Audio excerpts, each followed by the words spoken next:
Buenos días, dije. Hola, chicos. Buenos días con todos. Hola, Angelita, Bella.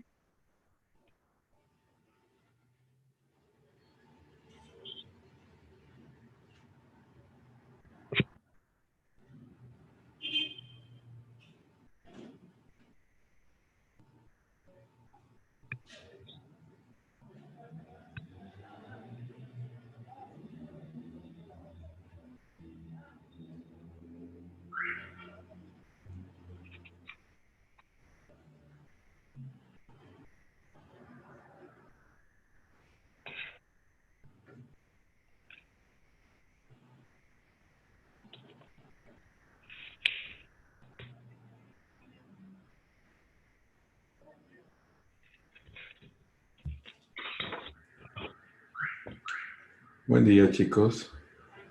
¿Cómo están? ¿Me escuchan? Y buenos días, profe. Buenos días, teacher. ¿Cómo le ¿Cómo va? están? Buenos días. Buenos días, profe. Buenos días. Buenos días, profe. Buenos días. Buenos días, Lisa. Buenos días. Vamos a esperar un minutito a ver si es que más personas. Ya nos faltan poquitos para empezar la clase.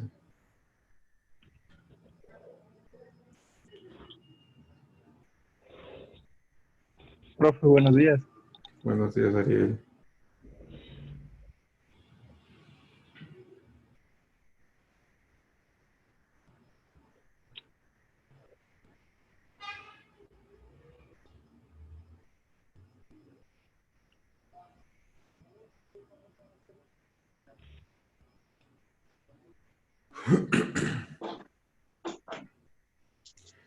Ok, creo que estamos todos ya. No se olviden de poner en silencio sus micrófonos, ¿no? Ya está de día, mira.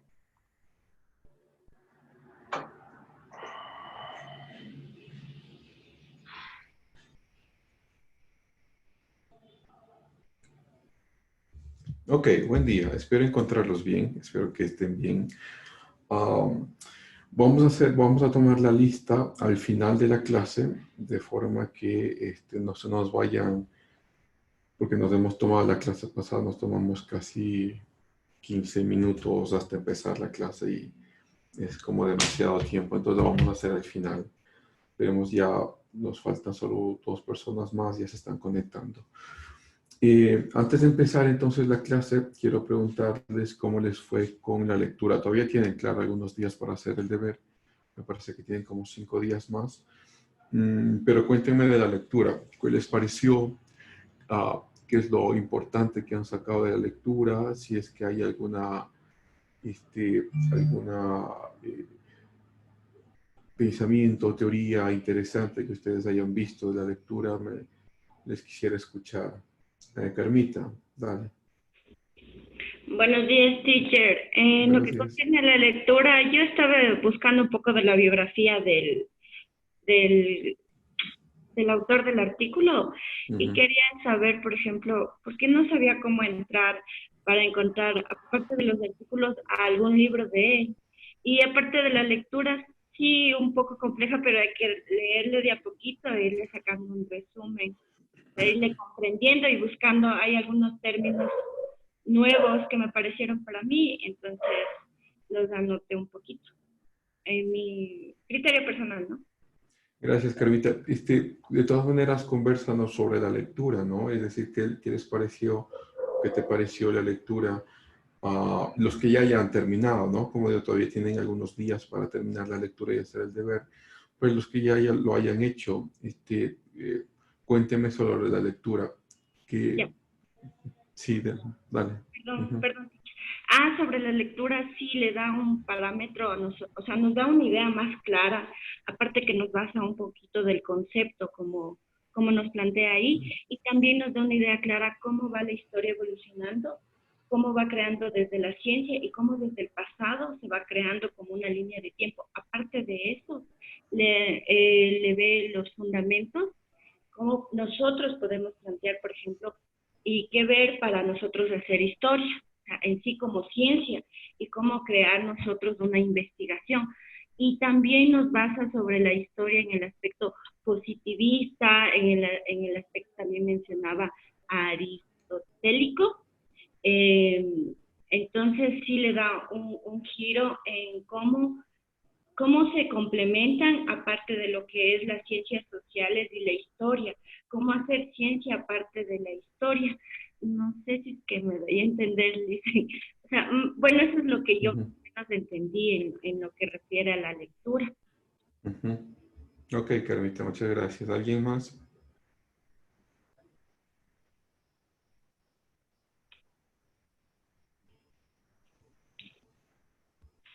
Nadie más hizo la lectura todavía.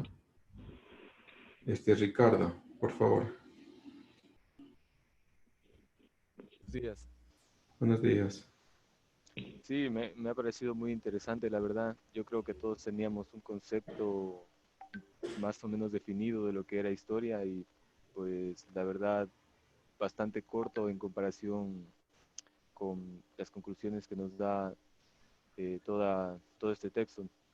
Lo que más me pareció interesante son los conceptos, los términos res gestae y rerum gestae, que hace referencia a lo que es la historia en sí, como ese objeto del estudio.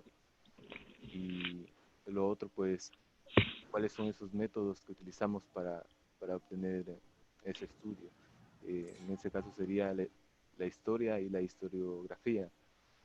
Y, y en fin, todo lo que compete a Heródoto y su definición de la historia, que teníamos el concepto de que la historia solamente era el simple hecho de narrar acontecimientos pasados, pero hay mucho más detrás de eso, como el historiador tiene que poner como sujeto activo de la historia su, su subjetividad, digámoslo de alguna manera, para llegar a una verdad o para llegar lo más cercano posible a ese acontecimiento.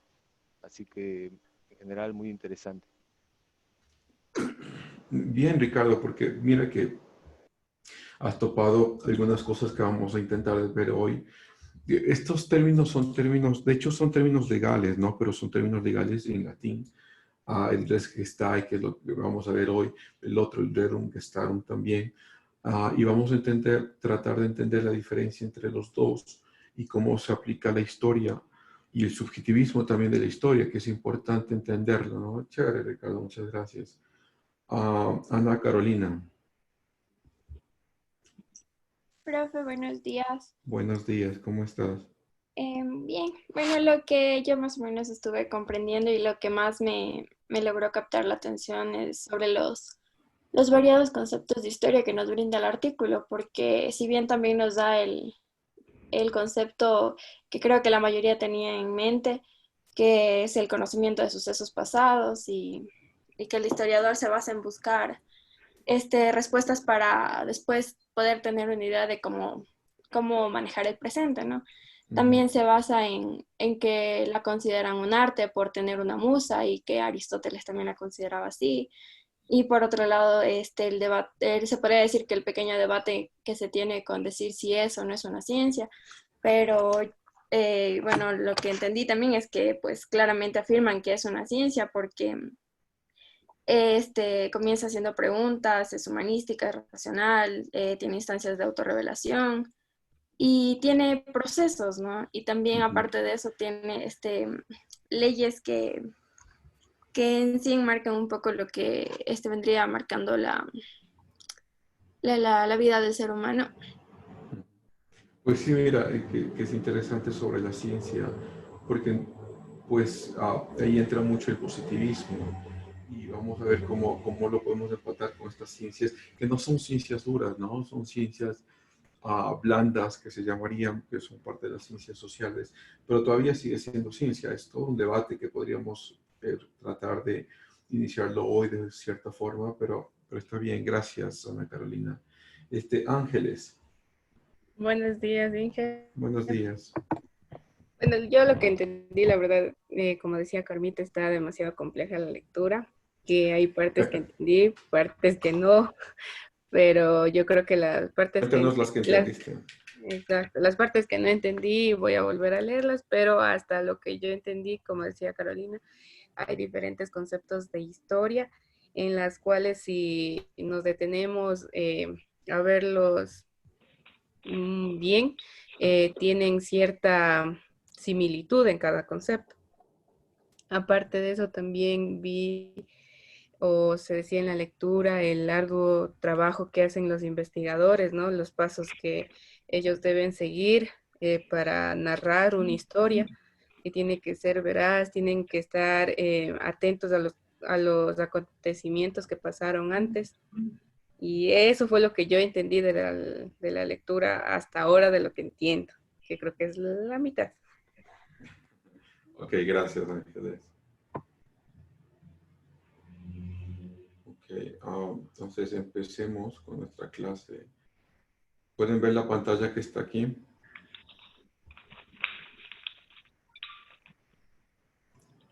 ¿Me confirman si es que pueden ver la pantalla? Sí, profe. Sí, profe. Sí, ok. Entonces, déjame ver si es que podemos.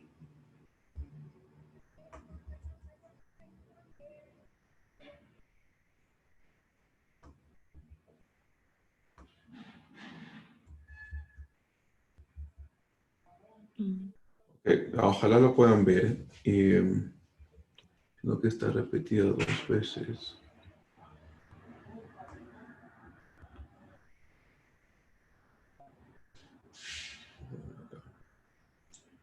Dejo esta y borramos esto de acá.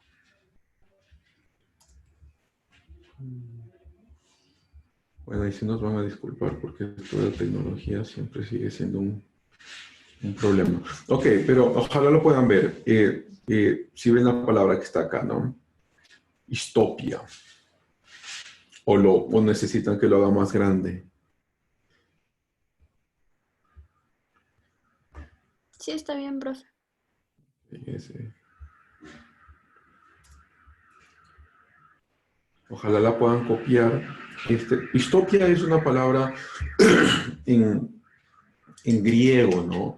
Que significa, bueno, literalmente significaría investigar, tener algún conocimiento del pasado. Y en este conocimiento del pasado, esta histopia, ya lo voy a quitar, ojalá lo hayan ya escrito. No sé si ustedes pueden ver, entonces tenemos la I, que es una I normal de griega, Y. Esta I de acá es realmente la S, ¿no? Para nosotros, como una O, que es muy, muy utilizada, de hecho, en griego y nos puede ayudar mucho después para los otros temas que vamos a ver. Entonces, esta histopia de acá es una suerte de pensar en la historia a través de un tipo de ciencia, de un tipo de investigación, ¿no? Histopia, de hecho, se refiere a investigar el pasado, ¿no? Y ya como algunos de ustedes lo habían dicho, esta investigación del pasado tiene también mucho que ver con qué es lo que creemos que ha pasado en el pasado, ¿no? Aquí hay una primera diferencia que vamos a hacer, que es lo que es el pasado y lo que es la historia. El pasado es todo lo que ha ocurrido en el tiempo previo a donde nos encontramos, ¿no? Todo lo que ha ocurrido antes de donde estamos, eso es el pasado, ¿no? Entonces, y podríamos pensar en todas las cosas que han ocurrido antes, desde la creación del universo, la generación del universo, donde estamos nosotros ahora, todo eso es del pasado. Ahora, la diferencia importante que tenemos que hacer con historia y pasado es que historia es los recuentos evidenciales que tenemos de aquel pasado. Entonces, hay cosas en el pasado de las cuales no tenemos ninguna evidencia y de las cuales tampoco sabemos, entonces no son consideradas parte de la historia porque no de hecho, no tenemos evidencia por un lado, y segundo, quizá ni siquiera conocemos qué es lo que está en el pasado, ¿no? Entonces, esto es algo importante porque normalmente nos referimos a la historia como que fuera algo que siempre, que fuera algo, todo lo que ha ocurrido, todos los elementos que han ocurrido antes de nosotros, pero esta diferenciación es importante porque historia, tal como pretende ser construida como una ciencia desde los griegos, es una ciencia en la cual investigamos a través de la evidencia qué es lo que ha ocurrido. Entonces, toda la historia no es el pasado. Esa sería quizá la mayor conclusión que podamos sacar, es decir, que no todo lo que ha pasado lo sabemos. De hecho, eso me parece a mí que evidente, sobre todo en la historia antigua, ¿no? Historia media, es evidente. Incluso actualmente pareciera que, de cierta forma, con la nueva tecnología ya tenemos un acceso indispensable o importante a todo lo que está ocurriendo, pero sin embargo se nos quedan muchísimas cosas que no sabemos qué es lo que está ocurriendo, ¿no? Es decir, muchas cosas que no sabemos que ha ocurrido, o sea, en nuestras familias, o sea, en nuestra civilización, en nuestra cultura. Y ahora quizá tenemos un problema aún mucho mayor, ¿no? Si antes el problema, por lo menos en la historia antigua, si antes el problema era intentar buscar y encontrar evidencias que nos permitan construir esta historia, ahora el problema es muy opuesto, ¿no? Ahora el problema es que muchas de las evidencias que tenemos son evidencias falsas, creadas a propósito para desviar nuestra atención de los acontecimientos reales, ¿no? Me parece a mí que ustedes, y claro, ustedes sobre todo que están en redes sociales, lo pueden ver, que es muy evidente, ¿no? Es decir, esta creación de murmullos muy bien creados, por cierto, ¿no? Estos murmullos que se crean a través o de figuras o de fuentes subjetivas, de personas que dicen yo lo vi, o yo sé que esto es así, o audios que nos pasan por el WhatsApp, y todo empieza a generarse de una forma mucho más complicada para el historiador, ¿no? Ahora, para el historiador, claro, no es que sepamos todo lo que está pasando, pero ahora el historiador no es que no tiene fuentes o evidencias, ahora el problema principal del historiador actual, por lo menos de la historia contemporánea, es que saber identificar bien entre lo que es una evidencia real y una evidencia falsa, los que son evidencias duras y las que son evidencias blandas, ¿no? Entonces, me parece a mí que ese es, claro, uno de los problemas que estamos viendo ahora. Ahora, entonces, esta primera diferenciación, ¿no? Que me parece que a mí que es importante. No todo el pasado es historia, pero entendiendo historia como el arte de esta ciencia de contar los eventos del pasado con cierta evidencia, ¿no? Y como no tenemos evidencia y ni siquiera sabemos de muchas cosas que han pasado que han ocurrido en el pasado, entonces eso sigue estando en el pasado, pero no es historia, ¿no? Otro de los problemas también que el artículo menciona y que es importante, por lo menos para esta primera sección de la clase, es entender esta intromisión del sujeto sobre el objeto de la historia, ¿no? Es decir, vamos a ver, nosotros queremos, pongámoslo así, entender qué es lo que ha pasado en el Ecuador republicano desde su creación, ¿no? Desde 1830. ¿Ok? Empiezas a buscar las evidencias, empiezas a leer los posibles fuentes primarias que tengas, fuentes secundarias que tengas, y de hecho creo que esto ya lo mencionamos en la clase pasada, pero lo voy a mencionar otra vez, ¿no? Es decir, la fuente primaria es aquella fuente que no ha recibido ningún tipo de tratamiento para ser publicada, ¿no? Entonces, por ejemplo, si tú encuentras decretos ejecutivos, ¿no? Los decretos ejecutivos son estos decretos que hace la Presidencia de la República mandando que se haga algo, ¿no? Entonces, tú encuentras un decreto ejecutivo de 1830, por ejemplo, y ese decreto ejecutivo, eso es la fuente primaria. La fuente secundaria sería que alguien ha cogido ya ese decreto ejecutivo, lo ha analizado, lo ha puesto dentro de un contexto histórico y ha publicado un libro analizando este decreto, ¿no? Entonces la fuente secundaria sería este libro.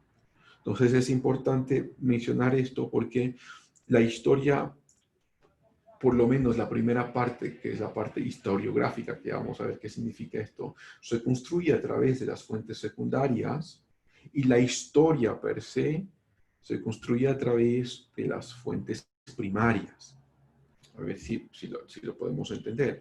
Entonces, por ejemplo, tú dices, bueno, voy a entender qué ha pasado en 1930. Entonces, lo primero que haces es, coges todos los libros o todos los artículos que se han publicado de 1930 o generalmente dentro de esa época y lo pones dentro de un apartado que se llama historiografía. Es decir, qué es lo que los historiadores ya han hecho sobre esta época. Entonces, construyes esta primera parte de un escrito o de una investigación. Esto es sobre todo importante para sus tesis de grado, ¿no? Escribes una primera parte sobre lo que los historiadores ya han dicho sobre el tema que estás investigando, ¿no? Entonces, ahí están todos los libros, todos los artículos, toda la fuente secundaria. Ahora, para ya hacer historia, para realmente creerte ser un historiador, tienes que entrar entonces a buscar la parte primaria. ¿Qué elementos extras de esta historia que ya ha sido contada puedes tú sacar, investigar, entender para añadir información y conclusiones a lo que ya ha sido contado, ¿no? Entonces, las fuentes primarias, vas a las fuentes primarias que serían los archivos. Vas a los archivos, sean estos archivos, porque son de muchas clases, ¿no? Ustedes ya lo verán en una clase que se llama archivología, pero los archivos pueden ser de muchas clases y depende también del momento histórico donde se encuentren, ¿no? Entonces, puedes encontrar archivos como archivos legales, en este caso serían decretos ejecutivos o leyes aprobadas. Puedes encontrarte también con, por ejemplo, testamentos, puedes encontrarte con juicios. De hecho, aquí en Riobamba también tenemos en los lugares donde tenemos bases de datos históricas, tenemos una interesante cantidad de juicios que se realizan personalmente. A veces resulta ser interesante estudiar esto porque no solo estudias la forma en la que se ha construido la legalidad en ese tiempo, sino también otras situaciones personales. Por ejemplo, hay muchos estudios que se hacen sobre el papel de la mujer en la historia. Entonces, han cogido algunos juicios que tienen entre mujeres, cuál es el papel de la mujer, qué es lo que ha pasado en el juicio. Entonces, sí se convierte en algo interesante, ¿no? De cierta forma. Entonces, todo eso son la fuente primaria, ¿no? Es decir, estos elementos o estos archivos que uno puede encontrar para generar tu investigación. Entonces, tienes toda esta fuente primaria que has encontrado.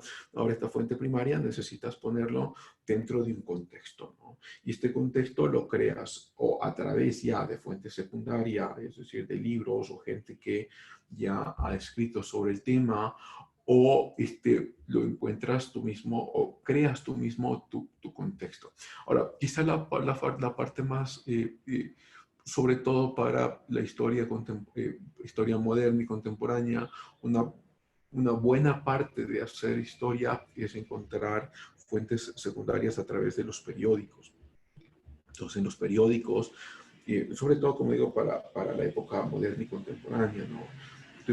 Porque la imprenta hace un cambio esencial ahí para la generación ya de evidencia escrita, ¿no? Entonces, me refiero a la imprenta de Gutenberg, ¿no? Que al principio era una complejidad mecánica demasiado grande, ¿no? Para generar escritos, ¿no? Porque se escogían letra por letra, se iba armando letra por letra cada palabra y luego cada frase y luego cada párrafo. Eso tomaba mucho tiempo, ¿no?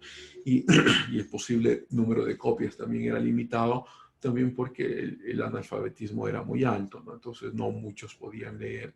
Entonces las copias que se podían registrar no eran, el número no era muy grande, ¿no? Pero esto ya en el tiempo va creciendo desde el invento de la imprenta en el siglo XV, entonces esto va creciendo y ahora, claro, para hacer por lo menos historia contemporánea, historia moderna, los periódicos son importantísimos, ¿no? Uno tiene, por lo menos para la construcción de este contexto, ¿no? Los periódicos, las opiniones que se dan. Mira, yo les cuento algo que es interesante. Me estaba revisando hace poquito, pues por mis curiosidades, ¿no? Yo estaba revisando hace poco, y dentro del siglo XX, muchas naciones empiezan a crear como algún tipo de publicidad gubernamental. Entonces tú dices, piensas en publicidad del gobierno, piensas en cadenas, ¿no es cierto? Las cadenas televisivas o las cadenas radiales. La radio, por cierto, era muy importante, sobre todo hasta la década de los 90. La radio era impresionante. Pero en esta forma de hacer propaganda, a principios del siglo XX, se utilizaban los pósters, ¿no? Entonces, imagínense un póster grande, ¿no? Más o menos por ahí de 1 metro por unos 60 centímetros, ¿no? Y estos pósters servían, la televisión no existía todavía, pero servían como forma de propaganda para los gobiernos, ¿no? Y cuando ya la televisión empezó a funcionar, todavía servía como forma de propaganda porque no todos tenían acceso a un televisor. De hecho, era demasiado caro tener un televisor a principios del siglo XX, ¿no? Entonces, yo encontré el otro día, esto es muy interesante, en Ucrania, pues, bueno, viene la Revolución Rusa, ¿no? En 1917 se toma el poder, los comunistas se toman el poder y empiezan a generar un proceso de cambio, sobre todo a través de la ideología marxista, ¿no? Y entonces en Ucrania se encuentra que en la década de los 30, ¿no? O sea, 30, 31, hasta el 35 más o menos, existió una hambruna gigantesca en Ucrania. Entonces los historiadores, esto ya está muy bien documentado, van y buscan cuáles son las causas de esta hambruna, porque tenemos un registro de alrededor de entre 3. Es que los registros de muertes antes, si es que eran masivas, habían fosas comunes, entonces no había un registro tan detallado de quién era el que moría, ¿no? Pero sí de números, más o menos entre 3 a 5 millones de muertes, ¿no? En estos poquitos años, y todos de hambre, ¿no? No son muertes que ocurrieron por guerra o por algún tipo de criminalidad, sino es muerte de hambre, ¿no? Entonces van y los historiadores investigan, ¿no? Y encuentran, bueno, en principio lo que encuentran es que el principal problema era que el gobierno socialista, la Unión Soviética, había ya declarado que toda propiedad privada era propiedad pública y todo entonces tenía que ir a manos del gobierno, ¿no? Y esto, sobre todo en Ucrania, de esa década, la mayor partida de gente eran agricultores, campesinos, quienes de repente estaban perdiendo sus tierras, y como estaban perdiendo sus tierras, ya era todo del gobierno, ya no era nada privado, entonces estaban perdiendo sus tierras, ya no querían cultivar, porque ya el gobierno no les pagaba por ese cultivo. No, o sea, digo, ya no podían vender el cultivo que era de ellos, sino que todo iba para el gobierno. Y una gran parte de este cultivo también se empezó a coger y, o sea, se lo embarcaba para Moscú, porque en Moscú entonces estaban o habían empezado en esta guerra tecnológica, ¿no? De industrialización, de ver quién es el primero que llega a la luna. Y claro, todo este alimento que salían de las otras partes de la Unión Soviética se empezaba a enviar a Rusia. Y entonces Ucrania se queda sin alimentos y la gente empieza a morir de hambre. Como digo, alrededor entre 3 a 5 millones de muertes, ¿no? Este evento, por cierto, se llama el Holodomor, con H, ¿no? Holodomor. Y entonces salen estos pósters que son muy interesantes. Era más por esto, porque lo estaba revisando hace unas pocas semanas, donde decía, no es criminal matar a tus hijos, lo criminal es que no dejes que no dejes que lo privado sea público, ¿no? Estoy parafraseando. Eh, eh, entonces, sale por lo menos es un póster ahí que se convierte en un registro, se convierte en algo que podrías manejarlo como mm, como una evidencia primaria, ¿no? Y empiezas a investigar, entonces empiezas a construir el contexto para poder entender esa fuente primaria que tienes ahí, ¿no? Y el contexto era que en Ucrania, como el hambre estaba matando a la gente y como la comida ya no existía, sobre todo en el sector agrícola, la gente, muchas de las personas empezaron a comer hacia los niños, y a comerse a sus propios familiares. Entonces, y en una suerte de regreso a un canibalismo, pero entonces uno tiene que por lo menos situarse en la época para entenderla, ¿no? Porque sería quizá muy arriesgado a fácilmente criticar este canibalismo, ¿no? Porque pues al fin y al cabo estarías matando gente para comértela o por otro lado justificarla tan rápidamente, ¿no? Es decir, claro, como estaban con hambre, entonces podemos matar a cualquiera, no hay problema. Por lo menos nos da un pequeño ejemplo para entender cómo funciona esto de las fuentes primarias y fuentes secundarias, ¿no?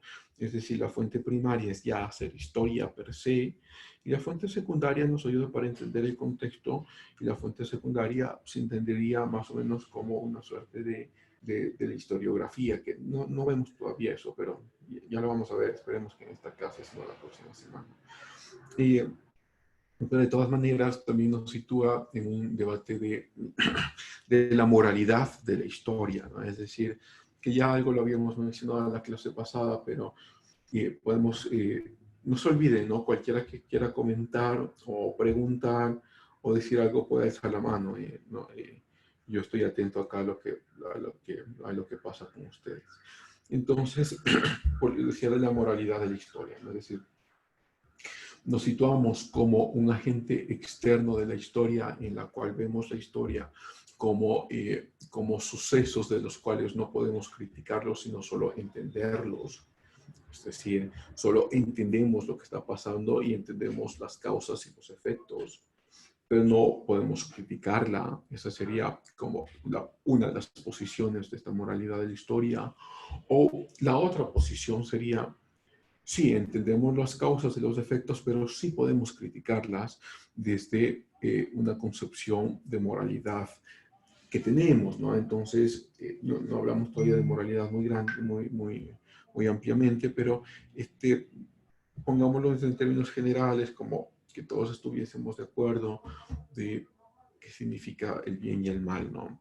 Entonces, sitúa también al historiador en una compleja, en un complejo debate, ¿no? Es decir, tú cuentas la historia que estás contando con una suerte de solo entender las causas y los efectos de lo que está pasando en ese momento, o de lo que pasó, de los estudios que estás haciendo, ¿no? Causa y efecto. O te pones al otro lugar, que sería en esta posición de no solo contar los efectos, sino que das o pones esos elementos dentro de un contexto de criticidad, ¿no? Entonces empiezas a dar tu opinión sobre las decisiones que se tomaron, sobre los efectos que se tomaron o sobre los sucesos que pasaron, ¿no? Los dos tienen complicaciones, ¿no? Las dos posiciones tienen complicaciones. La primera complicación de la primera escuela, o por lo menos de esta forma de pensar la moralidad en la historia, sería que de hecho no podrías criticar nada de la historia, ¿no? Dices, bueno, hay canibalismo, eso es lo que pasó, lo cuentas nada más, pues no puedes criticarlo, pero no solo eso, no puedes criticar eso, pero tampoco podrías criticar nada de la historia, ¿no? No puedes criticar la Inquisición, por ejemplo. La Inquisición, por cierto, a los que no saben qué es, la Inquisición era este movimiento de la Iglesia Católica que empieza en el siglo XIII. De hecho, empieza un poco antes, ¿no? Empieza en el siglo XII. de cacería de brujas, de juicios a los herejes, y algunos de estos juicios terminaron finalmente en torturas bárbaras y en la muerte de algunos de estos herejes, ¿no? Entonces digo, si te pones en la primera parte de la moralidad de la historia, no podrías criticar la Inquisición, no podrías criticar tampoco la colonia o el régimen nazi. De hecho, y esto si uno lo pone en términos abstractos, universales de tu posición moral sobre la historia, no podrías criticar nada del pasado, incluyendo lo que ha pasado hace pocos años, ¿no? Es decir, tú dices, bueno, el gobierno, estos gobiernos son gobiernos corruptos, lo que sea, pero sí, sigue siendo parte del pasado, y si tu posición de la moralidad de la historia es que simplemente son causas y efectos que vamos a entender sin ningún tipo de criticidad, tampoco entonces podrías criticar lo que está pasando o lo que ha pasado en los últimos 10 años o 12 años, ¿no? Pero quizá ese es el mayor problema de esta parte de la historia, ¿no? Ya tenemos esta segunda parte de la historia, por lo menos esta segunda escuela de la historia, en la que, o sea, de la moralidad en la historia, en la que dirías, bueno, sí podemos criticar, y entonces podemos criticar la Inquisición, podemos criticar lo que ha pasado antes, después, como lo que ha pasado hace pocos años, ¿no? El problema con esta posición es que tienes que responder una pregunta que es esencial. ¿Qué tipo de moralidad vas a escoger y con qué bases vas a escoger esta moralidad para poder criticar la historia, ¿no? Entonces, ahí se complica bastante el panorama, porque dices, bueno, o por lo menos podrías tener varios riesgos de caer en contradicción, ¿no? Es decir, vas a coger la moralidad que es tu moralidad cultural, es decir, con la que te han criado, con la que tu cultura se ve, dices, claro, pareciera lo más lógico, o vas a coger quizá la moralidad de otras culturas, ¿no? Ponte a pensar en culturas asiáticas o culturas europeas, las mismas culturas andinas, ¿no? de nuestros países. O vas a coger la moralidad de los países africanos, ¿okay? O la moralidad, escoge cualquier país ahí, ¿no? Cualquier región. Y entonces, se convierte en un riesgo importante, porque, vamos a ver, hay ciertos parámetros culturales de moralidad, por ejemplo, lo que habíamos visto, si ustedes recuerdan, el semestre pasado, en estas islas, por ejemplo, de Papua Guinea, ¿no? Donde muchos de los niños que están en esta isla, por lo menos en las tribus indígenas de esta isla, en el norte de las tribus indígenas, tienden a realizar esta suerte de rituales para ser considerados parte de la cultura, ¿no? Es decir, estos rituales como la felación, que es sexo oral, o como sexo anal, o si ustedes recuerdan que vimos el semestre pasado también existen, perdón, estas culturas en las que los rituales se llaman los rituales de la muerte, ¿no? Que es una conmemoración a los difuntos.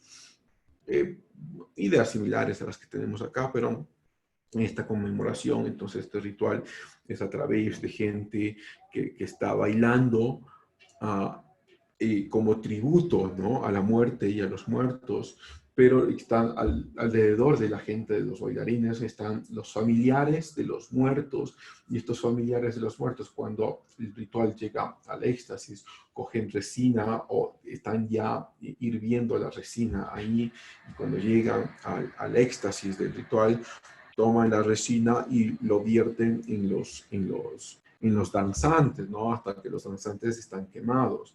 Y entonces el ritual se convierte en un éxito cuando ya los danzantes han sido quemados, ¿no? Una suerte, yo no quisiera ponerlo, bueno, esto no es para historia, pero es para estudios más psicológicos o incluso sociológicos. Sería una suerte de venganza o de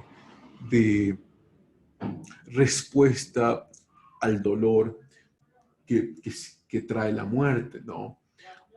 Pero lo curioso de estas respuestas es si la muerte es algo, claro, es algo físico, pero al fin la ausencia de alguien sigue siendo algo inmaterial, ¿no? Porque ya no lo tienes ahí, es la ausencia de algo que tenías ahí.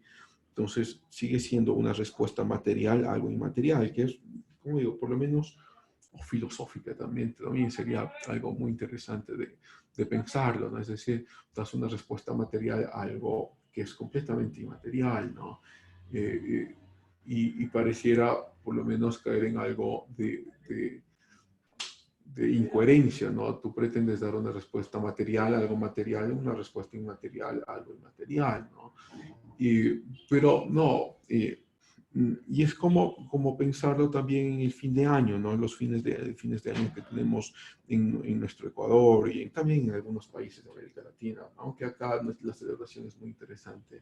Entonces tienes ahí el monigote, ¿no? De fin de año, y este monigote mucha gente le da correazos o le pega o le empieza a sacar toda esta suerte de represión, de ira, de rencor de lo que ha pasado en este año con algo físico, ¿no? Entonces pegas a este monigote antes de quemarlo, ¿no? Entonces, pero si regresamos entonces a nuestra, por lo menos a nuestra, deme un segundo porque está... Ok, es el Jonathan, que viene a nuestra clase, pero a través de mi ventana.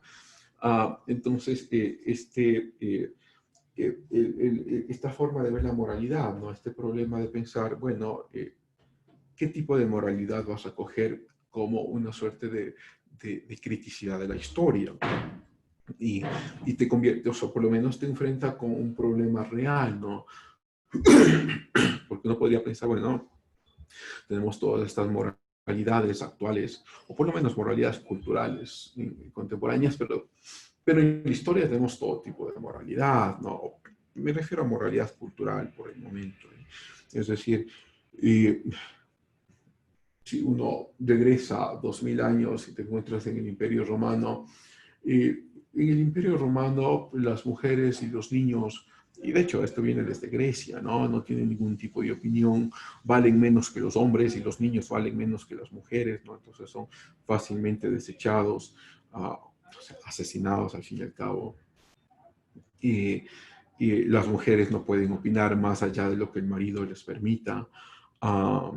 Y por cierto, las mujeres no pueden tener más del marido, los hombres sí pueden podrían o podían tener más de una esposa. Entonces, coges o te reviertes a la historia y puedes escoger cualquiera de las moralidades de la historia, ¿no? Y decir, bueno, con esta moralidad voy a criticar el resto de la historia. Pero se convierte en una, por lo menos desde este punto de vista, culturalmente, podrías entrar al riesgo de ser hipócrita, ¿no? Es decir, ¿por qué coges esta moralidad y no esta de acá? ¿Por qué esta de acá sí y esta de acá no? Claro, hay una solución a todo esto, que es pensar que la moralidad no es una cuestión cultural, sino es una cuestión universal ontológica, y esto nos meteríamos en otra área que a mí me fascina, pero quizá no es para esta clase. Pero te metes en esta otra área ontológica en la cual tú piensas, bueno, la moralidad al fin y al cabo no es cultural, sino que es ontológicamente universal y tendrías que justificar, ¿no es cierto?, por qué es ontológicamente universal para poder tener una criticidad moral de la historia, ¿no? Pero por lo menos nos aproxima a esta primera idea de qué es lo que puedes hacer con la historia, ¿no? Esta primera escuela en la que tú podrías simplemente decir la moralidad en la historia no se la puede aplicar, sino simplemente entender las causas y los efectos de la historia. Y el problema acá es que no puedes criticar absolutamente nada, porque si no te convertirías también en un hipócrita, ¿no? Es decir, criticas algo que tú dices que simplemente es una construcción cultural, ¿no? Entonces, pero presentas los eventos de la historia, ¿no? Ahora, la mayoría, quizá 99% de los historiadores toma es la otra posición. Es decir, pero el problema de los historiadores es que no llegan a la crítica profunda de lo que significa la criticidad moral de la historia, ¿no? Es decir, la mayoría de los historiadores simplemente van a dar su crítica sobre lo que ha pasado, sobre los eventos que han estudiado, pero no han respondido, la mayoría no responde los fundamentos de por qué tomo este estándar de moralidad para criticar al resto, ¿no? Entonces, aquí tenemos sobre todo muy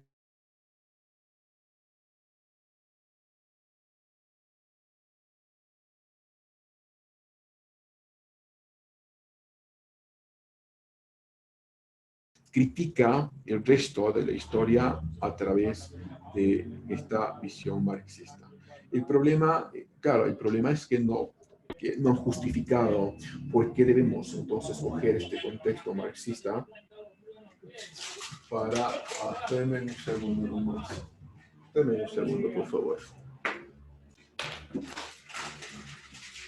Estoy trabajando.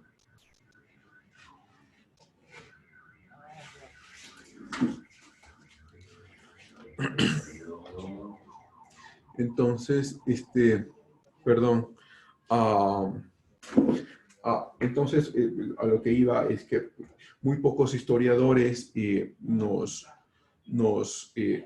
justifican la criticidad, de hecho muy poquitos, esta criticidad que hacen de la historia, simplemente lo toman como hecho, ¿no? Como dado. Es decir, vamos a criticar la historia desde este punto de vista sin justificar por qué este punto de vista entonces es importante, ¿no?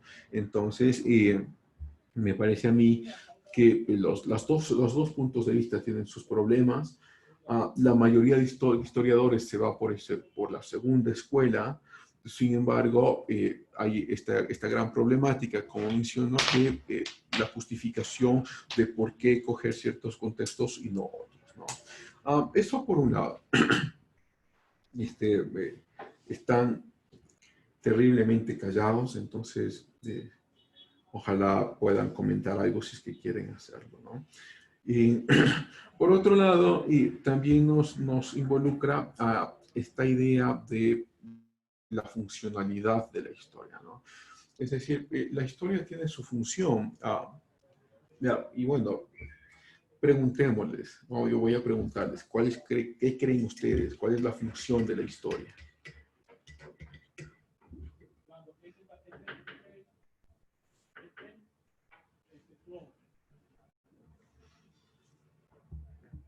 Ana Carolina. Profe, en base a lo que nos ha estado comentando, yo creo que la función de la historia es lo que usted menciona, en verdad, o sea, simplemente limitarse a contar los acontecimientos como se los ha estudiado y no más allá de eso ponerse a criticar o a buscar un porqué, o bueno, sí a buscar el porqué, pero no a criticar el porqué. Déjame te pregunto ahí algo, Ana Carolina, que no te vayas todavía.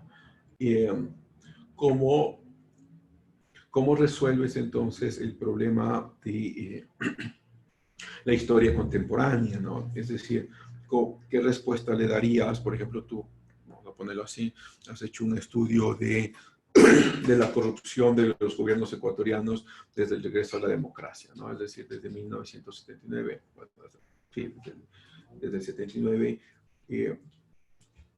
solo presentarías los eventos sin criticar la corrupción, aunque ya de hecho creo que cualquier estudio de corrupción ya toma como de facto, toma como de hecho, como de presupuesto de que la corrupción es mala, ¿no?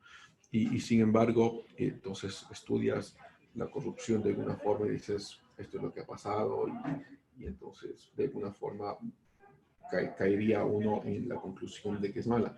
Pero si es que no fuera así, mira, uno también pudiese tomar el otro lado y decir, la corrupción es buena, ¿no? Entonces vamos a apreciar la corrupción y vamos a estudiar la corrupción para decirla, es extremadamente bueno lo que está pasando en nuestro país. Entonces, no sé si está claro la dificultad de esta posición, ¿no? ¿Cómo responderías? Bueno, lo que a mí se me ocurre es que, como usted dijo, si el historiador se dedica simplemente a la historia y no a criticar los hechos, pues tendríamos que dejar a quienes sí se encargan de criticar los hechos, a criticarlos como ellos lo convengan, porque es verdad lo que usted dijo, si yo me pongo a criticar en este momento la corrupción, ¿por qué no criticar el regimiento nazi? O sea, son como usted Claro, dijo, o sea, no diferentes tipos de moralidades. Y si, pues yo diría que la corrupción está mal, también tendría que decir que lo que hicieron los nazis estuvo mal. Entonces yo creo que se debería ser neutro y decir simplemente, aquí están los acontecimientos y quienes se encarguen de criticarlos, pues hagan. Ok, interesante, Ana Carolina. No criticarías nada entonces lo que pasa en nuestra historia contemporánea, ¿no? Si me marcaran en el contexto de que soy un historiador, pues no lo haría. Ahora que como ciudadano, pues obviamente sí lo criticaría bastante. Pero, ¿y por qué haces esa diferenciación? ¿Qué es lo que, vamos a ponerlo de esta forma, qué es lo que te separa o qué es lo que desde tu propio vocabulario, ¿no? ¿Qué es lo que te separa al ciudadano del historiador? ¿Por qué no ser Porque las dos cosas al mismo tiempo? es que, bueno, yo lo veo como una profesión, ¿no? Y si, bueno, no sé, tal vez haciéndole una comparación, usted, por ejemplo, no actuaría igual, siendo un amigo de nosotros que siendo nuestro maestro. No, No tendría el mismo comportamiento. no. Entonces, yo creo Les que igual trataría peor. Claro. yo creo que igual debería hacerlo un historiador. Sí. Hablando de historia, o sea, se tendría que, como que tendría que marcarse una diferencia, decir, sabes que como historiador yo te digo esto, pero ahora si me pides mi opinión como ciudadano, te diría otra. Ujú.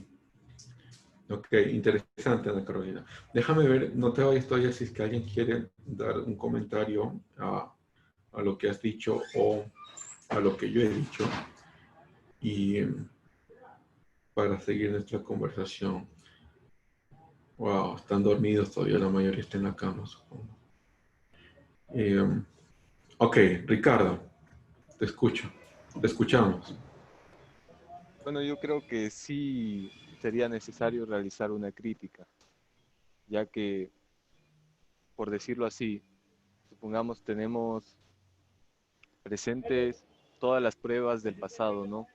Y queremos realizar el análisis de aquellas fuentes secundarias o primarias, independientemente de las pruebas que tengamos.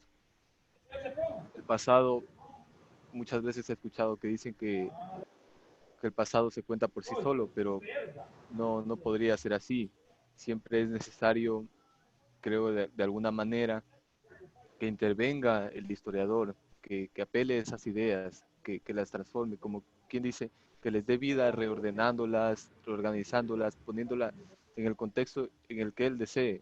Supongamos tenemos aquí historiador A, historiador B, entonces obviamente no van a pensar de la misma manera, pero eso es lo que enriquece pues no la historia, que existen diferentes tipos de fuentes secundarias y que todas nos pueden dar una idea de aproximación a ese hecho, sin importar que exista o no dicha crítica, ya que la crítica es parte de lo que precisamente es el trabajo del historiador, entender el raciocinio, eh, mediante el raciocinio, perdón, cómo sucedieron estos acontecimientos que desconocemos.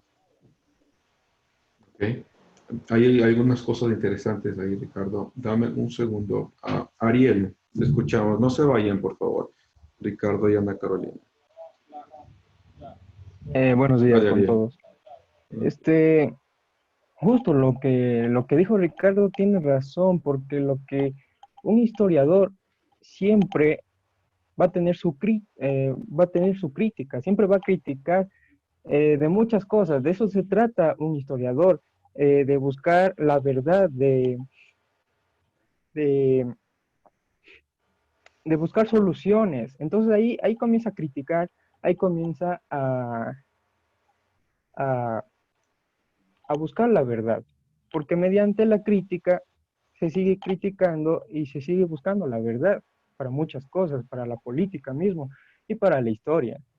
Entonces, en cierta manera, el historiador siempre va a tener que ser crítico, bueno, va a tener que siempre hacer la crítica.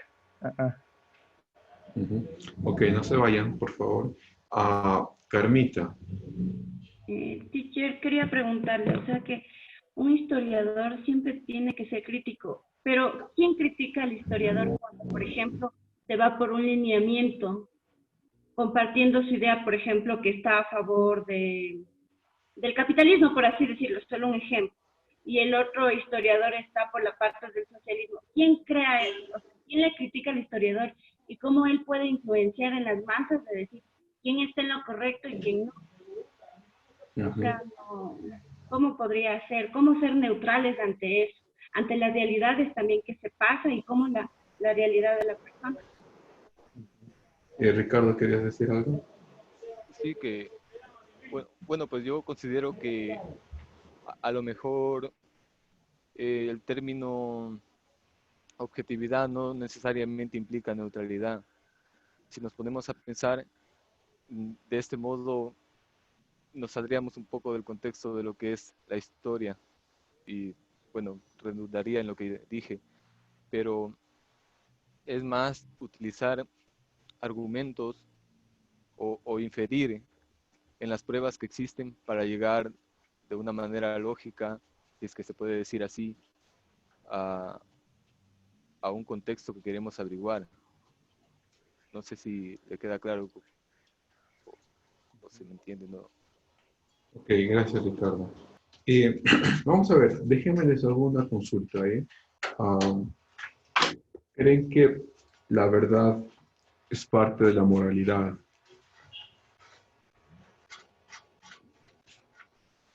¿Es moral encontrar la verdad? Sí, Sí,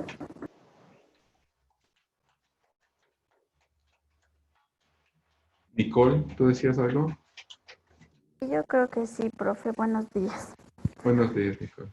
Pienso que sí es parte de ser de la moralidad, la verdad, porque si tú eres una persona con ese sentido en ti mismo de tener una moralidad, siempre vas a querer, hasta en lo que consultas o hasta en lo que dices, llegar a una verdad, quizá no absoluta, pero lo más aproximado que se pueda a la verdad, para así también tener como que datos claros o ser, ¿cómo sería la palabra? Déjame pensar. Como que tener datos reales y como que aproximarnos, como yo le dije, a la verdad. Y no solamente porque sería nuestra obligación, sino también porque nuestra moral nos lo exige y así sería más transparente nuestra investigación y así. Claro, mira, o sea, la problemática, gracias, Nicole, la problemática esencial sería pensar de que, ok, si no voy a, si no voy a, a entrar en ningún sistema de moralidad para crítica de la historia o criticidad de la historia, resulta que nos quedamos incluso sin parámetros porque la verdad, si encontrar la verdad en la historia es uno de los parámetros esenciales para hacer historia, pero la verdad es parte de la moralidad y hemos dicho que la moralidad entonces no puede ser parte de nuestra crítica histórica, entonces fácilmente podríamos inventar hechos para crear la historia. No sé si me explico, o sea, la idea es que si uno cree que es neutro, pongámoslo así, o cree que dejar de criticar la historia es nuestra funcionalidad, nos topamos quizá con una tarea imposible, ¿no? Porque el mismo hecho de buscar, de buscar elementos verdaderos o reales para generar esta historia es parte de la moralidad. Y hemos dicho que la moralidad entonces no debería ser parte de nuestra crítica. Me parece a mí, al menos quisiera escucharles a ustedes, pero me parece a mí que uno sí abre el espacio para decir, bueno, vamos a crear entonces ¿qué nos impide a nosotros crear hechos ficticios o elementos ficticios para la generación de la historia, ¿no? ¿Qué crees, Ana Carolina? Sinceramente, si lo pone así, pues no hay nada que le impida crear hechos ficticios más que después del remordimiento de su conciencia de haber tergiversado la historia. Mira, no te Pero más vayas, allá pero sobre, sí, dime, te escucho. sobre lo que usted decía de criticar, yo creo que lo que el historiador debería basarse o fijarse en criticar sería las fuentes de estudio que él tiene y sobre todo hacer un examen interno para después de eso sí poder tener algo más certero, porque más o menos algo así estaban diciendo los compañeros. Mira, a mí por el comentario que hiciste me hiciste acuerdo. ¿A quién de ustedes ha leído a Fyodor Dostoyevsky, Crimen y Castigo? ¿Hay alguno de ustedes que lo haya hecho? Bueno, léanlo. Es una novela fantástica. Este personaje en el que planea asesinar a una mujer, ¿no? Y esta mujer no es nada especial, sino más una mujer que uno recriminaría socialmente, no ayuda a la gente, de cierta forma un parásito para la sociedad. Pero al fin y al cabo, esta persona, este hombre, el protagonista de la novela, mata a esta mujer. Toda la novela se desarrolla en una suerte de búsqueda de quién fue el asesino de esta mujer. Nunca lo encuentran, de hecho, pero hay algo del que él nunca se puede librar, que es su cargo de conciencia. Y eso revela algo mucho más interno, ¿no? Y que Dostoyevsky es muy, muy, muy pertinente para hablar de esto. Es decir, que la moralidad entonces no se basa en la judicialización de los hechos o en la legalidad de lo que es bueno o es malo, sino que Dostoyevsky lo presentaría como la moralidad está involucrada incluso en la misma conciencia del ser humano. Es decir, haya o no haya legalidad, sabemos que está bien y que está mal, aunque la ley no lo diga. Entonces, de cierta forma, por el comentario que hiciste, y ojalá de hecho, la novela la pueden encontrar gratuitamente en internet, ¿no? Pero leer en la computadora a veces, por lo menos para mí, se convierte también en un suplicio, es casi estar en el purgatorio, y eso que no creo en el purgatorio. Ah, bueno, ¿alguien más quiere hacer algún comentario? Profe, tengo una pregunta, espérame. Ana Ordóñez, creo que no tiene el micrófono. Déjame ver, dice: al momento que uno hace historia o comenta algún hecho del pasado, uno dice, era realmente terrible dependiendo de lo que sea, y al decir este tipo de cosas como terrible, inhumano, esa es una crítica. Por ello, yo en mi opinión digo que sí se puede criticar la historia. Ok, gracias. De todas maneras, Ana María nos involucra al otro tema, ¿no? Porque yo he criticado ya la primera parte, sobre todo por el comentario de Ana Carolina, pero si nos vamos al otro lado, también, o sea, necesitamos de una respuesta, ¿no? Es decir, Ana María, ¿en qué nos vamos a basar? ¿Cuál es el contexto moral de criticidad de la historia? Es decir, cómo justificamos que este contexto lo vamos a tomar para criticar el resto de la historia.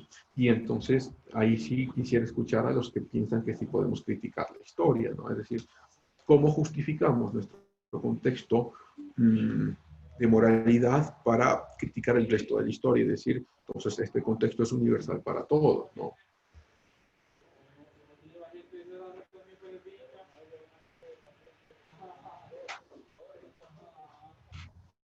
Una crítica podría Ricardo. darse, una crítica podría darse desde el aspecto psicológico, a lo mejor.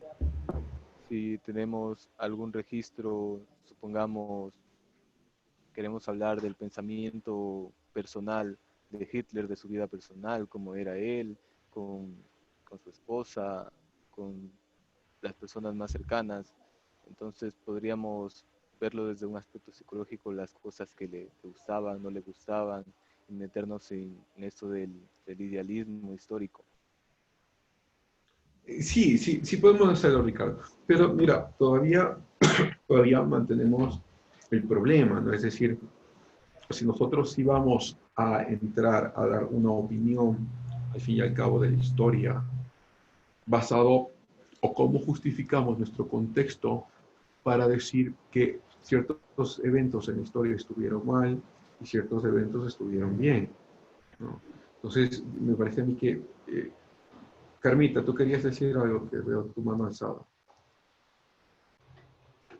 Sí, profe, por ejemplo, algo que decía Ricardo, por ejemplo, lo que pasó en la Segunda Guerra, o por ejemplo, lo que vivieron esas familias, lo importante de la crítica es que no se vuelva a repetir, Que no se que vuelva no ¿qué? pase que no se vuelva a repetir, por ejemplo, lo de la guerra, una guerra de ese estilo. Yo sé que hay últimos acontecimientos, lo que pasa en Oriente y todo, pero en realidad escala de mortandad. Yo sé que hubo muchas mortandades más, ¿no? Pero en la esencia del historiador es la crítica que uno hace realmente a la realidad que vive y la ética profesional que la acataría, porque ser un historiador es una profesión y como debemos tener esa vocación, debemos tener una gran ética como en todo. Ok, Carmita, no te vayas porque te quiero hacer ahí mismo.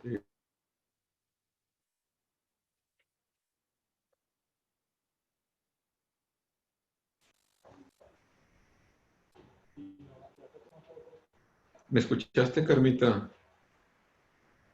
No, teacher, se separó. Ok, mi pregunta. Ok, no hay problema. Mira, la pregunta es, porque tú has dicho que las guerras no deberían repetirse, pero detrás de ese comentario hay un contexto moral que mencionaría que asesinar está mal. Entonces, mi pregunta es, ¿cómo justificas este contexto para hacer crítica a la guerra? Es decir, ¿por qué? O sea, la pregunta de fondo que te decía es, ¿por qué asesinar está mal? ¿Por qué entrar en una guerra está mal? Porque mira, por ejemplo, ya te doy la palabra, solo piénsalo de esta forma, ¿eh? O sea, tú dices, yo creo que la guerra está mal, pero encuentras a otro historiador que dice, yo creo que la guerra está bien, y que es tu punto de vista.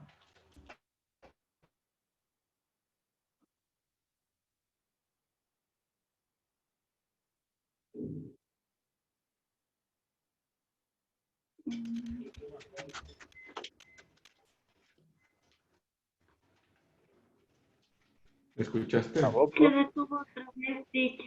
Colgó. Se detuvo Se otra vez. colgó para todos. ¿No me escucharon todos? No, profe, se nos fue de la No, se le colgó. No, profe, no No, Se le colgó. Gracias, loco. Se le fue. Sí, sí. Ah, gracias, loco. Y como esto queda grabado, entonces mejor no hago ningún comentario. Mira, lo voy a repetir, Carmita. La idea, si es que se cuelga otra vez, avísenme por el chat, ¿ya? La idea es que tú decías, bueno, la guerra está mal, ¿no?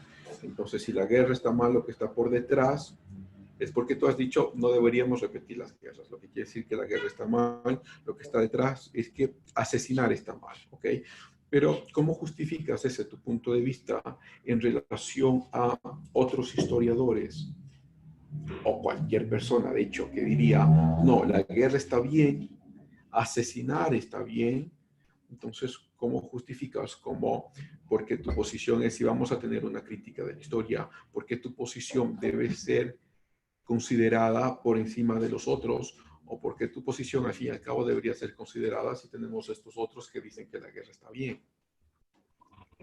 Es que depende también del criterio de la persona, pero yo como historiadora no es que estoy encima de los demás, estoy dando mi punto de vista. Y si nosotros no tenemos en el sentido de matar a un ser humano, porque nosotros también sentimos dolor y por eso mismo el matar a alguien, en mi parecer, o sea, a mi parecer, estremece el corazón.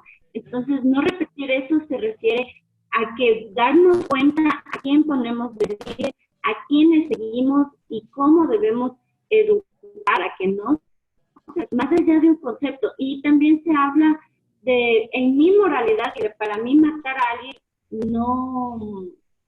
no está bien.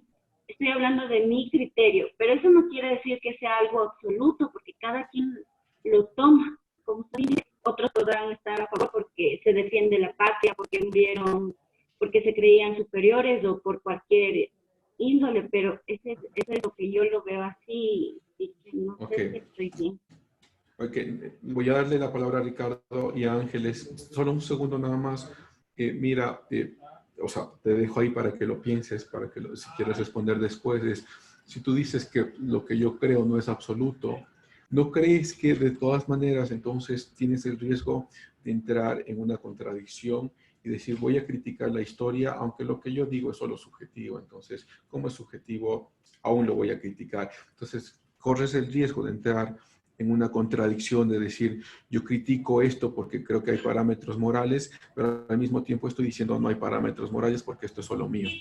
Piénsalo, ¿ok? Ricardo. Evidentemente parece que todo nos lleva, perdón, evidentemente parece que todo nos llevará a esto de la moralidad absoluta y relativa, pero sí es interesante ver como por ejemplo tenemos el holocausto, ¿no? Lo sucedido en Nagasaki, Hiroshima, y cómo pues en algunos textos dicen que fue una barbarie, que es algo, un acto totalmente inhumano, fuera de lo que es el ser del hombre mismo. En cambio, en otros textos pues se ve que es una gran maniobra militar debido a que eso pues terminó de una vez y por todas esa guerra de Estados Unidos con Japón, ¿no? Que probablemente pudo haber llevado a más víctimas y daños colaterales. Entonces, yo creo que esto siempre, ese tipo de, de debate, ¿no? Siempre nos va a llevar al mismo tema, si es relativo o no el acontecer de la verdad. Ok, Ricardo, muchas gracias. Ángeles, ¿querías hablar? Sí, al respecto de lo que le dijo Carmita sobre el historiador, en una parte sí está a favor de la guerra y el otro en contra. Yo creo que también el historiador puede estar a favor, como dijo Carmita, por defender algo e incluso por el honor, como en los años pasados creo que habían demasiadas guerras más por el honor, ¿no? Entonces, a mi parecer, yo creo que todos los seres humanos a veces por rabia, por todo eso que pensamos, ¿no? Que queremos matar a alguien. Y desde ahí impartiría, ¿no? Lo de querer, o sea, solo con el pensar ya estamos errando mal, ¿no? Claro, gracias, Ángeles. Ricardo, ¿querías decir todavía algo más? No, disculpe, ya bajo la mano. ¿Bélica o fue una Sí, pero equivocación? no, sí, sí, se entiende. Ok, dale, Bélica. Yo estaba hablando sobre la muerte, de que si es malo o no, ¿verdad? Entonces, sí, ¿verdad? Dale, te escuchamos, ya respondo yo después. Sí, o sea, por lo que estaba diciendo Carmita y todo, y usted también le dijo, sí, que entonces sí es bueno o malo. Entonces, a eso quería dar un comentario. Entonces, lo que quería decir es de que si decimos que matar es malo, matarnos entre seres humanos, y, y podemos decir que, por ejemplo, una persona que violó, que mató algo, y queremos nosotros castigarlo y decirle que a esa persona hay que matarlo porque hizo cosas malas, y matar es malo, violar es malo, entonces también sería parte de que estamos juntándonos, haciéndonos un conjunto de personas inmorales. de que si matamos, si yo quiero coger y matar a una persona porque mató o violó, estoy siendo parte de este grupo de personas que también tengo ese pensamiento, donde que matar es lo mejor a una persona que mató o violó. Déjame ver si No es que te sé si me entiendo, Bélica. O sea, lo que estás diciendo es que si es que no tomamos una posición, al fin y al cabo estamos a favor de los violadores y asesinos. ¿Es eso lo que estás diciendo? O sea, lo que quiero decir es de que, a ver, si una persona mata o viola, y muchas personas queremos decir, ¿por qué no le hacemos lo mismo? Porque a los que están en la cárcel con eso, con ese problema de que mató, violó, robó, lo que sea, o no sé, estranguló, le hacemos lo mismo, para que pague de la misma forma lo que sufrió la persona que murió. Entonces nosotros estamos cometiendo una inmoralidad, tratándonos de pagar nosotros con nuestra propia mano cuando nosotros no tenemos el derecho. Ok, ok. Creo que te entendí. Vamos a ver.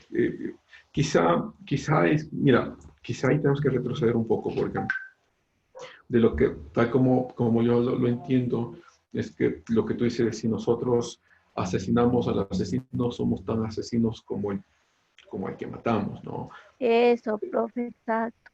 Ok, pero mira, entonces, si es que eso es así como tú dices, tenemos que retroceder un poco más y todavía, porque la problemática de esta escuela, o por lo menos desde este punto de vista de criticidad de la historia, es pensar cómo justificas de que asesinar está mal. Es decir, cómo justificamos, Marcelo. Entonces, creo que eso vendría Espérame, Bélica, un ratito, porque Marcelo está transmitiendo un programa de radio en vivo. Marcelo. Está hablando Lenin. Sí. Un ratito, que no sé si Marcelo... ya se fue Marcelo, gracias. Estábamos escuchando lo que no nos prestas atención. Pero mira, Bélica, lo que estaba diciendo es que, claro, tenemos que retroceder un poco más y pensar es como historiador, si tú vas a dar una opinión de la historia, ¿cómo vas a justificar, o por lo menos pensarlo, ¿no? ¿Cómo justificas este contexto de lo que yo voy a opinar de la historia? ¿Cómo justifico mi contexto? Es decir, si yo creo que asesinar está mal, necesito un fundamento para criticar que, por ejemplo, la Inquisición estuvo mal, que el régimen nazi estuvo mal, o que la muerte de los niños durante el Imperio Romano estuvo mal. Necesito un contexto, ¿no? Entonces, no estoy, o sea, necesito una justificación. Ahora, no pretendo que ustedes me den una justificación elaborada, porque esto lleva muchos años, además que mucha gente lo ha pensado y es un estudio de centurias, ¿no? Entonces no estoy esperando que ustedes den una respuesta a esta problemática, pero sí hacerlos pensar, ¿no? Es decir, que ustedes piensen claramente si es que se van por un lado, es decir, por el lado de yo no voy a criticar nada de la historia y solo voy a contar la historia como los hechos que han pasado, que existe una problemática real, ¿no? Primero, claro, no podrías criticar nada. Y segundo, que el mismo hecho de hacer historia como la búsqueda de la verdad es parte de la moralidad y entonces tienes que justificar esta moralidad para decir, bueno, esta historia que estoy contando es verdad y no es mentira, porque si no tienes esta justificación de moralidad, puedes contar cualquier cosa como mentir, o sea, cualquier mentira como que fuera parte de la historia, ¿no? O sea, la problemática primero de este punto de vista y la problemática de este otro punto de vista es que si es que tú sí vas a tener una crítica sobre la historia, necesitas entender por lo menos pensar cuál va a ser mi contexto y cómo voy a justificar mi contexto de moralidad para criticar el resto de la historia, ¿no?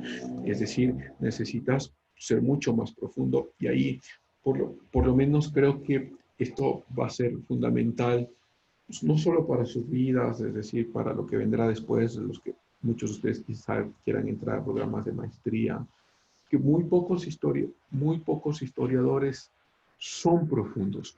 Muchos historiadores saben mucho de la historia, de los eventos, de los hechos, pero muy pocos son profundos en visualizar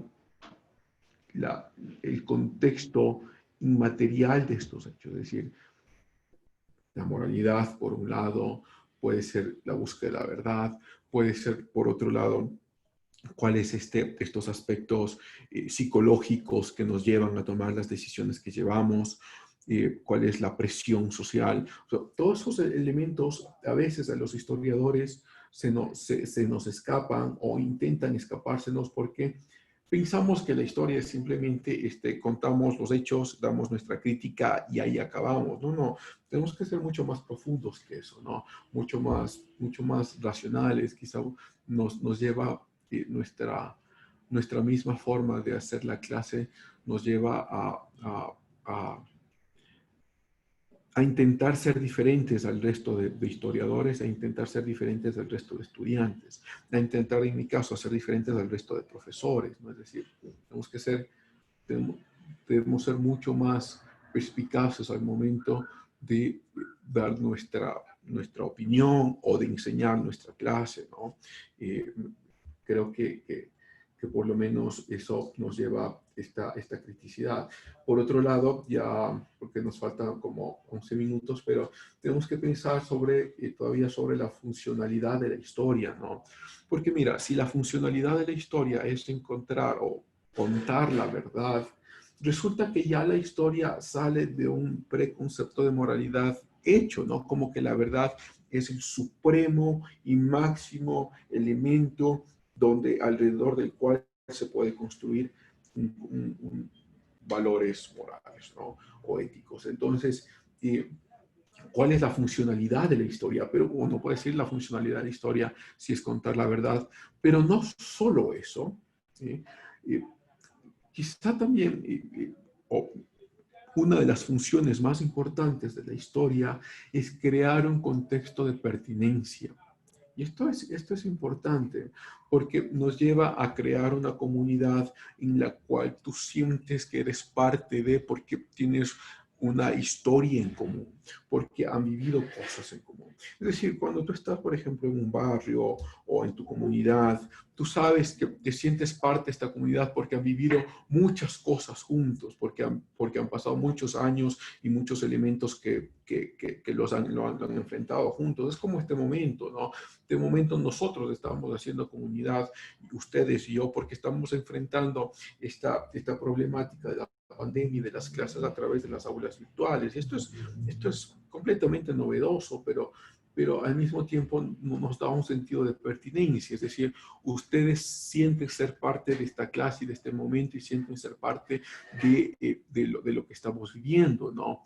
Entonces, cualquiera que no tome esta clase no va a tener ese sentido de pertinencia que ustedes sí tienen o que estamos construyendo y construiremos durante el semestre. Entonces, la misma funcionalidad tiene la historia, ¿no? La historia, hemos dicho, la primera funcionalidad es contar la verdad, pero como ya un contexto de moralidad dado, hecho, tenemos que contar la verdad. Y esta segunda funcionalidad, que es una funcionalidad un poco más social, un poco más cultural, que es esta suerte de que las comunidades puedan tener un fundamento de relaciones personales que se va desarrollando en el tiempo, ¿no? Es decir, tú tienes una relación personal o una relación de pertenencia con tu familia porque has vivido muchas cosas con tu familia en el tiempo, con tus abuelos, y tus abuelos han vivido muchas cosas con sus abuelos y sus abuelos y demás, ¿no? Entonces existe todo un contexto de pertenencia del cual tú eres parte, y cualquier amigo tuyo no puede ser parte de ese contexto porque no ha vivido lo que tú has vivido. Entonces, la historia tiene una suerte de funcionalidad parecida, ¿no? Es decir, construimos un contexto de lo que significa ser Ecuador, de lo que significa ser riobambeño o de la ciudad que ustedes sean, o de lo que significa ser de la UNACH, ¿no? Tienes todo un sentido de pertenencia al respecto y lo que, ya te doy la palabra, Ana Carolina, entonces lo que nos presenta, o por lo menos nos enfrenta con que la historia no es simplemente contar hechos, sino que la historia también tiene funciones, ¿no? Y por lo menos estas dos funciones. Ya veremos las otras. Dale, Ana Carolina, te escuchamos. Profe, entonces, en base a lo que nos está diciendo ahorita, se podría decir que entonces nosotros podemos criticar siempre y cuando nos estemos enmarcando o poniendo en contexto en la situación histórica que estaban pasando en ese momento. Solo así podríamos criticar y dar una crítica según lo que sucedió. Pero obviamente no podríamos criticar con la misma, se podría decir con la misma moralidad lo que criticamos hace 80 años como lo que criticamos hace 30 años. Ok, o sea, si tomas como referencia esta segunda escuela, la idea sería, bueno, ok, voy a dar mi opinión de lo que ha pasado en el régimen nazi y mira, por ejemplo, lo que han hecho varios historiadores y varios filósofos eh, con el régimen nazi, ¿no? Estoy tratando de recordar, porque hay una famosa filósofo que habla justo de los juicios de Nuremberg. Y ella asistió a los juicios de Nuremberg, ya me vendrá el nombre. Ella asiste a los juicios de Nuremberg y ella ve los juicios de Nuremberg, que eran los juicios a los exmilitares nazis, a los que todavía se encontraban vivos y a los que lograron agarrarlos después de la Segunda Guerra Mundial, ¿no? Esos son los juicios de Nuremberg. Y en estos juicios de Nuremberg, esta famosa filósofa atiende estos juicios de Nuremberg y menciona algo que es muy interesante, ¿no? Que los líderes nazis realmente creían que estaban haciendo bien al cumplir y obedecer a los mandatos del Führer, de Hitler, ¿no? Entonces realmente creían que estaban haciendo bien. Y resulta que lo que se produce alrededor es que, por un lado, tú dices, bueno, justificamos lo que están haciendo porque culturalmente los nazis estaban creyendo que estaban haciendo bien, entonces no podríamos criticarlos. O por otro lado, dices, bueno, tenemos esta moralidad que sí es universal, que sí es pertinente a todos y que debemos justificarla de alguna manera, que no hemos llegado a ese punto, pero debemos justificarla de alguna manera para decir, aunque tú creas que estabas haciendo bien, estás haciendo mal. Mira, es más o menos parecido a esta forma, ¿no? Es decir, muchos en nuestras familias dicen, cuando llegues a ser político, lo primero que debes hacer es asegurar tu vida, la vida de tu familia. Entonces, no te están diciendo directamente, pero te están diciendo, bueno, sé corrupto, acéptalas, acepta las coimas que te están dando para que asegures la vida de tu familia. Y cuando eso pasa, resulta que en muchas de nuestras familias empiezan a aplaudirnos. Sé muy bien lo que has hecho, es decir, incluso, mira, pongámoslo así, cuando tú, esto es un ejemplo, no que sea pertinente a ustedes, pero si ustedes están dando un examen y han sido buenos en copiar ese examen, ¿no? Y les cuentas a tus amigos y dices, mira, el profesor ni se dio cuenta y todos se ríen y todo es una carcajada y todos aplauden lo que has hecho porque el profesor no se ha dado cuenta de cómo tú has copiado en el examen. Y culturalmente te dicen, bueno, o sea, lo que te están diciendo culturalmente, copiar en el examen está bien, pero internamente tú sabes que lo hiciste mal, ¿no? Más o menos ese es el parámetro con lo que tú puedes hacer historia. Es decir, tú puedes sí contar que en este régimen cultural esto es lo que creían que estaban haciendo bien y esto es lo que estaba pasando, pero puedes abstraerte de eso y decir, bueno, tenemos una moralidad que es común y que es universal a todos, a través de la cual sí podemos criticar estos eventos. Pero, es decir, más allá de eso, la, la, la idea es que como historiadores o como estudiantes de historia y como estudiantes que ustedes van a ser, que ustedes puedan pensar mucho más allá del simple hecho de contar un evento, ¿no? Que ustedes puedan pensar más allá de contar las causas y los efectos, sino que puedan adentrarse aún mucho más en la profundidad de por qué esas causas pasaron, qué es lo que hubo en las ideas de las personas, qué ideas culturales. Mira, ya me acordé de la filósofa, se llama Hannah Arendt, ¿no? Déjenme, quizá lo escribo acá en el chat para que lo tengan todos. Ella es judía, ella presenció sobre todo el juicio de Adolf Eichmann, que lo encontraron en Argentina. Esto ya lo conversaremos quizá en la próxima clase. Luego lo llevaron y lo enjuiciaron en Israel. Entonces, todavía nos quedamos con temas pendientes sobre el Res-Gestalt, el Rerum-Gestarum, sobre un poco de la funcionalidad de la historia, pero ya lo veremos la próxima clase. Y antes de terminar la clase ya voy a tomar la lista. ¿Y hay algún comentario, alguna dificultad que hayan tenido con la lectura? ¿O todo está bien?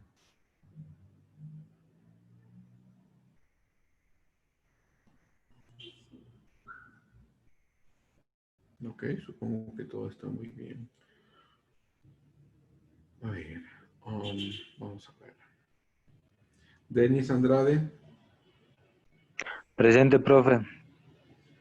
Gracias. Alex David. Alex David Ashki. ¿No está? Estaba conectado. Brian. ¿Sí estaba conectado? Está conectado todavía, profe. Ok. Pero no creo que funcione el micrófono. Listo, entonces sí lo vamos a poner. Brian Javier. Presente, profe. Gracias. Alejandro Fabricio. Presente, profe. Gracias. Julio Alexander.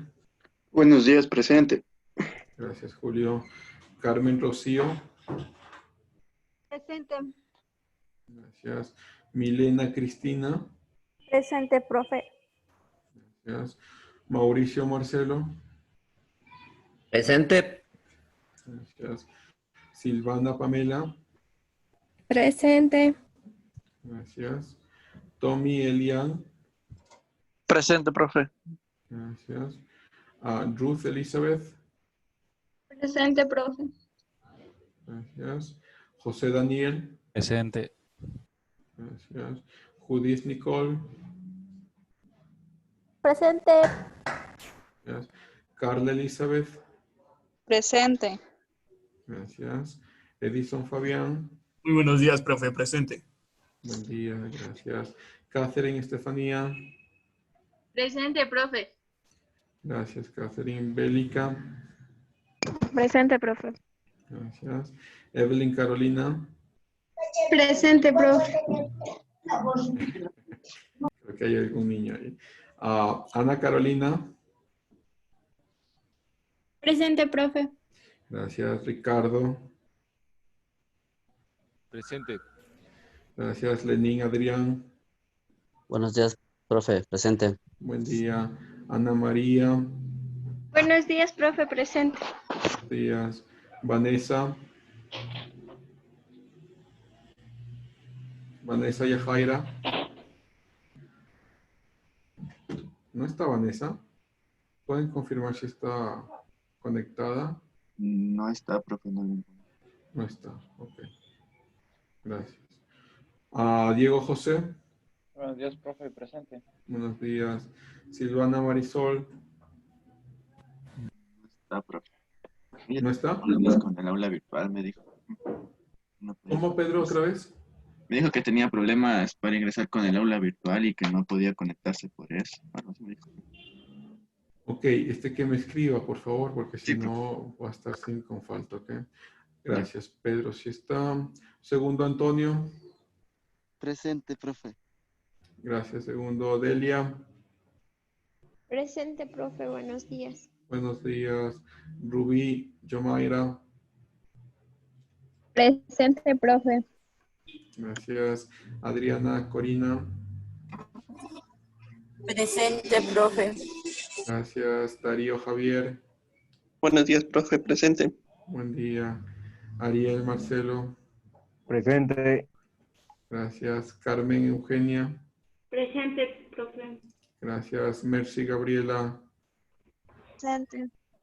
Gracias. Jenny, Alexandra. Buenos días, profe. Presente. Buenos días. Ángeles, Paola. Ángeles, sí estaba, ¿no? Sí, presente. Maeva, Nicole. Maeva. ¿Me confirman que no está conectada? No está. No está. Ok, gracias. Angie Michelle. Presente. Gracias. Valeria Lisset. Presente, Licen. Gracias. Y Daniel Benjamín. Daniel. Sí está conectado, profe. Sí está conectado. Ok. Listo, lo ponemos. Gracias. Entonces voy a guardar esta asistencia. Perfecto. Tienen ustedes todavía 4 días, creo que 5 días para hacer la tarea. Y nos veremos la próxima clase. Si es que yo había puesto ahí un horario de tutorías, ¿no? Entonces, si es que alguien quiere, un grupo o una persona es independiente, quiere una tutoría, me avisa entonces en estos días y en el horario del día lunes nos veremos. Si es que no hay nadie durante la semana, entonces no nos vemos el día lunes. Entonces tengan en cuenta eso. Si es que alguien quiere tutoría para una semana en específico, me avisa durante la semana y nos veríamos el lunes con uno o varias personas. Eso no importaría. ¿Ok? ¿Estamos de acuerdo? Sí. Ok, chicos. Muchas gracias. Qué bueno verlos. Sigan cuidándose. No se olviden de su Igual, tarea. profe, nos vemos, se cuida. Ay, sí, todos Igualmente. Bien, profe. Gracias, Hasta Licen. luego. Cuida, profe. Luego, profe. Hasta luego, profe. Bye. Hasta luego, profe. Hasta luego, hasta Profe, luego. no se olvide de bajar la clase. Sí, lo voy a hacer y gracias, Pedro, y lo voy a subir. Muy amable. Ya, profe. Gracias. Un abrazo, Gracias. cuídense. Un Chao, saludo chao. inmenso para todos. Chao, chicos. Bye bye.